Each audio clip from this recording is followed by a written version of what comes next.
चंड और मुंड नामक असुरों के मारे जाने से और बहुत सी सेना के नष्ट हो जाने से असुरों के राजा प्रतापी शुंभ ने क्रोध युक्त होकर अपनी संपूर्ण सेना को युद्ध के लिए तैयार होने की आज्ञा दी। उसने कहा, अब उदयुध नामक 86 असुर सेनापति अपनी सेनाओं के साथ युद्ध के लिए जाएं और कंबू नामक 84 सेनापति भी युद्ध के लिए जाएं और कोटवीर नामक 50 सेनापति और धूम्र कुल नाम के 100 सेनापति प्रस्थान करें। कालक, दोहर्द, मोर और काल के यह दैत्य भी मेरी आज्ञा से सत्कर युद्ध के लिए कूच करें। भयानक शासन करने वाला असुरों का स्वामी शुंभ इस प्रकार आज्ञा देकर बड़ी सेना के साथ युद्ध के लिए चला। उसकी सेना को अपनी ओर आता देखकर चंडिका ने अपनी धनुष की टंकोर से पृथ्वी और आकाश के बीच का भाग बुझा दिया। हे राजन, इसके पश्चात देवी के सिंह ने दौड़ना आरंभ कर दिया और अंबिका के घंटों के शब्दों ने उस ध्वनि को और भी बढ़ा दिया। धनुष की टंकोर, शेर की दहाड़ और घंटे के शब्द से पृथ्वी और आकाश के बीच का भाग गूंज उठा और इसके साथ ही देवी ने अपने मुख को और भी भयानक बना लिया। ऐसे भयंकर शब्द को सुनकर राक्षसी सेना ने देवी तथा सिंह को चारों ओर से घेर लिया। हे राजन, जो अत्यंत पराक्रम और बल से संपन्न थी, उनके शरीर से निकलकर उसी रूप में चंडिका देवी के पास गई। जिस देवता का जैसा रूप था, जैसे आभूषण थे, जैसा वाहन था, वैसा ही रूप, आभूषण और वाहन लेकर उन देवताओं की शक्तियां दैत्य से युद्ध करने के लिए आई। हंस युक्त विमान पर बैठकर और रुद्राक्ष की माला तथा कमंडल धारण करके ब्रह्मा जी की शक्ति आई। वृषभ पर सवार होकर, हाथ में त्रिशूल लेकर, महानाग का कंकड़ पहनकर और चंद्र रेखा से भूषित होकर भगवान शंकर की शक्ति माहेश्वरी आई और मोर पर आरूढ़ होकर हाथ में शक्ति लिए दैत्यों से युद्ध करने के लिए कार्तिकेय की शक्ति उन्हीं का रूप धारण करके आई। भगवान विष्णु की शक्ति गरुड़ पर सवार होकर शंख, चक्र, शंख, गदा, धनुष तथा खंड हाथ में लिए हुए आई। श्री हरि की शक्ति बाराही बाराह का शरीर धारण करके आई और नृसिंह के समान शरीर धारण करके उनकी शक्ति नार सिंगी भी आई। उसकी गर्दन के झटकों से आकाश के तारे टूट पड़ते थे और इसी प्रकार देवराज इंद्र की शक्ति इंद्री भी ऐरावत के ऊपर सवार होकर आई। पश्चात इन देव शक्तियों से घिरे हुए भगवान शंकर ने चंडिका से कहा, मेरी प्रसन्नता के लिए तुम शीघ्र ही उन असुरों को मारो।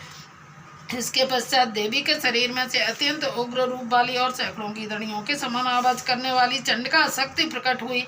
उस अपराजिता देवी ने धूमिल जटा वाले भगवान श्री शंकर जी से कहा, हे प्रभु, आप मेरी ओर से दूत बनकर शुंभ और निशुंभ के पास जाइए और उन अत्यंत गर्वीले दैत्यों से कहिए तथा उनके अतिरिक्त और भी जो दैत्य वहाँ युद्ध के लिए उपस्थित हो उनसे भी कहिए, जो तुम्हें अपने जीवित रहने की इच्छा तो त्रिलोकी का राज्य इंद्र को दे दो। देवताओं को उनका यज्ञ भाग मिलना आरंभ हो जाए और तुम पाताल को लौट जाओ। किंतु यदि बल के गर्भ से तुम्हारी लड़ने की इच्छा है तो फिर आ जाओ, तुम्हारे मांस से मेरी योगिनियां तृप्त होंगी। चूंकि उस देवी ने भगवान शंकर को दूत के कार्य में नियुक्त किया था, इसलिए वह संसार में शिव दूती के नाम से विख्यात हुई। भगवान शंकर से देवी का संदेश पाकर उन दैत्यों के क्रोध का कोई आर पार नहीं रहा।